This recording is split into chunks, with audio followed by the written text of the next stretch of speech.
রাখো তোমার রান্না বাড়া। এই বাড়িতে যতদিন পর্যন্ত একটা মেয়ে ছেলে না আসবে ততদিন পর্যন্ত রান্না বান্না হবে না। এই বাড়িতে ফাঁকা ফাঁকা লাগতেছে কেন জানি। একটা মায়ের ছেলে না হলে হয়? এই আমার একটা ভাবি থাকতো, আমি বসে বসে কি সুন্দর করে গল্প করতাম, কি সুন্দর ভাবে রান্না করে আমার আদর করে খাওয়াইতো না। বাড়িতে একদম অশান্তি, আমার কেমন যে বৃষ্টি লাগতেছে। I'm sorry. বাবা বাবা বাবা, ভালো তো। তোর বড় ভাই দেখলাম বিয়ের জন্য সরাসরি ক্ষতি পারতেছে না, আবার তুইও ইশারায় বুঝাচ্ছিস।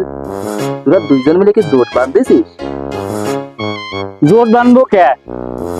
তুমি তোমার চোখে পড়ে না বাড়িটা ফাঁকা ফাঁকা লাগে? একটা মায়ের ছেলে কতদিন আমার হাতে রান্না খাবে? এই ছেলে মানুষের রান্না আর ভাল লাগে না?